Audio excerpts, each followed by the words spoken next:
لە دانیمارک دابوونەریتێکی زۆر سێ و سەمەرە هەیە، ئەویش پرژاندنی دارچینە بەسەر ئەو کەسانەی کە سینگڵن. وەی دەبینن ئەمە وایان لێ ئەکات هاوسەرگیری بکەن. جا ئەمە لە کوردستانیش هەبێت زۆر باش ئەبێت، چونکە ئەبێتە هۆی نەمانی سینگڵی. با پێکەوە بینەری ئەم ڤیدیۆ بین. سیرترین دابوونەریتی ڕشتنی دارچین لەسەر تاکە کەسێک لە دانیمارک. دابوونەریتەکان لە کۆمەڵگایەکەوە بۆ کۆمەڵگایەکی تر جیاوازن و چەندین دابوونەریت و ڕێوڕسمی سیر و گاڵتەجار هەن کە هۆکارەکەیان کەس نازانێت. یەکێک لەو دابوونەریتە سەیرانی لە دانیمارک ڕوودەدات ڕشتنی دارچینە بەسەر کەسێکدا کە تەمەنی گەیشتۆتە 25 ساڵ و هاوسەرگیری نەکردووە.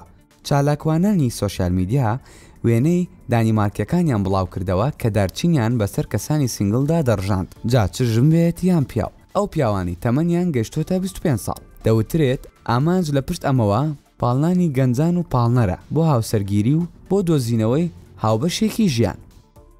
زۆرێک لە چالاکوانانی سۆشیال میدیا کارلێکیان لەگەڵ ئەم وێنانەدا کردووە. هەر یەکەیان ئاماژەی بە هاوڕێتاقانەکەی خۆی کردووە، کۆمنتیان کردووە و تاگیان کردووە لەسەر وێنەکان و بە هاوڕەکانیان دەڵێن ئەبێت بە دارچین بتپرژێنین و 2 کیسە دارچین بەشی تۆ ناکات.